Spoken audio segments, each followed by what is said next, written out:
Hello दोस्तों, welcome back to my channel करपित all in one. आज की इस वीडियो में हम बात करने वाले हैं रेसिज्म के ऊपर। जैसे कि आपको पता है, इंडिया के अगेंस्ट बहुत सी रेसिज्म होती है डिफरेंट कंट्रीज़ में। बट आज हम स्पेशली बात करने वाले हैं साउथ कोरिया के बारे में, बिकॉज वहाँ के जो रोल मॉडल हैं BTS, उनको बहुत ही हाईली कंसिडर किया जाता है इंडिया में। बट आज की इस वीडियो में पूरे डिस्कस करेंगे कि क्या प्रॉब्लम है साउथ कोरिया को इंडियन से, और BTS का इसमें क्या इन्वॉल्वमेंट है। तो बिना किसी देर के अपने वीडियो को स्टार्ट करते हैं। So let get started. I know it's a very controversial take कि BTS के जो मैं बोल रहा हूँ, एंड बहुत से लोग कमेंट भी करेंगे आके कि BTS का इसमें कोई रोल नहीं है या K-pop वगैरह का कोई रोल नहीं है। बट इनमें सबका रोल आता है, लाइक BTS के ड्रामास जो भी साउथ कोरिया से रिलेटेड है, उन सबका रोल इसमें आता है। तो सबसे पहले मैं आपको कुछ क्लिप्स दिखाना चाहूँगा जहाँ इंडियंस ने फेस किया है रेसिज्म को साउथ कोरिया में। एंड इन क्लिप्स के ओनर को जो है मैं नीचे डिस्क्रिप्शन बॉक्स में मेंशन कर रहा हूँ फुली क्रेडिट्स के साथ।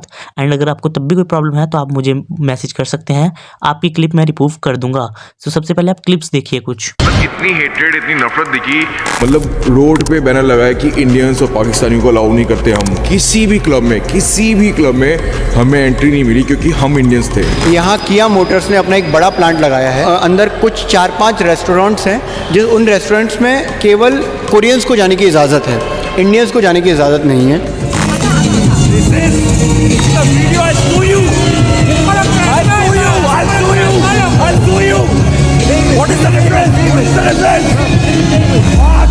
जैसा कि आपने देखा कि कैसे रेसिज्म हो रही है इंडियंस के अगेंस्ट, लाइक अनटचेबिलिटी, जहाँ पर वो बैठते हैं उस जगह को साफ़ किया जाता है। ट्रेन में उनके पास कोई आकर नहीं बैठता, उन्हें घूरा जाता है। इवन कई जगहों पे तो बोर्ड तक लगा दिए गए हैं कि Indians are not allowed here. But वहीं इंडियंस के बारे में पूछें, अगर हम ऐसे इंडियन से पूछें BTS के बारे में, तो वो सोचते हैं वो बहुत बड़े हैं, हाईली हैं। एंड बट मैं उनसे क्वेश्चन करना चाहूँगा कि आप मुझे बता सकते हैं कि BTS ने इंडिया के अंदर कितने कॉन्सर्ट किए हैं आज तक।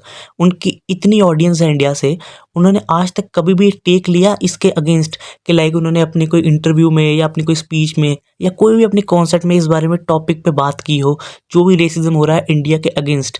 अब कुछ लोगों का कहना है, कुछ ज्ञानी लोगों का कहना है कि इंडिया की जो मैक्सिमम ऑडियंस है वो 15-16 साल के बच्चे बच्चियां हैं जो BTS को देखते हैं।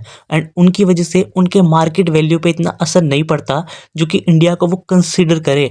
बट वहीं इंडियंस को भी समझ आना चाहिए कि लाइक साउथ कोरिया जो है वो अपना लेकर चल रहे हैं। अगर इंडिया में ऐसा कुछ होता है, जैसे एक केस था, एक लड़की को हरास किया गया था इंडिया में, तब गवर्नमेंट ने पूरा एक्शन लिया था उस पर्सन के खिलाफ एंड उसको अच्छे तरीके से सबक मिला था। बट यही चीज़ अगर साउथ कोरिया में होती तो वहाँ की गवर्नमेंट भी सपोर्ट नहीं करती है। बीच में गवर्नमेंट ने एक लॉ लाने की कोशिश की थी, लाइक एक एक्ट लाने की कोशिश की थी रेसिज्म के अगेंस्ट। बट वहाँ पर प्रोटेस्ट होना शुरू हो गए थे, जिस वजह से उनकी गवर्नमेंट को नुकसान हुआ बहुत ज़्यादा, एंड उन्होंने वो लॉ जो है वो रिजेक्ट कर दिया था। तो आप सोच सकते हैं कितनी डीपली जो है ये रूट फैली हुई हैं, ये जो हेट्रेड है इंडियंस के अगेंस्ट, ये फैली हुई है साउथ कोरिया के अंदर। Now what about K dramas. K dramas जो है वो आपको प्रेजेंट किए जाते हैं। K-ड्रामास एक स्टोरी की तरह है।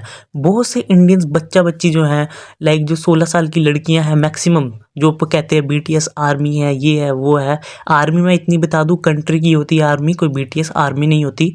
आप उनके फैंस हैं वो बात अलग है। एंड अगर मैं आपसे बात करूँ ये K-ड्रामास वगैरह की, तो उन्होंने प्रेजेंट ही आपको ऐसे करके रखा है कि कोरियन लड़के ऐसे होते हैं, वैसे होते हैं। उन्होंने आपके दिमाग में ये भर चुका है। अब जैसे कि मैं कह दूं कि रणवीर सिंह जो है ऐसा है, एक फिल्म देख के तो वो बिल्कुल गलत होगा, बिकॉज फिल्म में उसको एक रोल मिला है, तो उस अकॉर्डिंग मैं उसको जज नहीं कर सकता। वैसे ही K-ड्रामा में उनके रोल्स होते हैं जिनमें उनको दिखाया जाता है कि वो कितने हाईली हैं, कितने मतलब लड़कियों के खिलाफ जनरस हैं वगैरह वगैरह। बट ऐसा रियलिटी में नहीं है। वहाँ हर दूसरी से तीसरी शॉप जो है वो प्लास्टिक सर्जरी की होती है। जैसे यहाँ आलू सब्जियाँ मिलती हैं, वहाँ प्लास्टिक सर्जरी होती है उस हिसाब से, क्योंकि वहाँ पे जो है वहाँ पर उनकी बॉडी ज़्यादा मैटर करती है, उनके फेशियल एक्सप्रेशन ज़्यादा मैटर करते हैं। एक जॉब में आने के लिए अगर उनको मॉडल बनना है तो उनके अपने बॉडी का ख्याल रखना पड़ेगा, अपने फेस का ख्याल रखना पड़ेगा। ज़्यादातर उसी फील्ड में जाते हैं फिर वो K-ड्रामास वगैरह वाले में। अब आपको क्या लगता है BTS जो है वो नहीं कराते होंगे फेशियल काम अपना? उन्होंने बहुत बार कराया होगा, बहुत सी प्लास्टिक सर्जरीज भी कराई होंगी।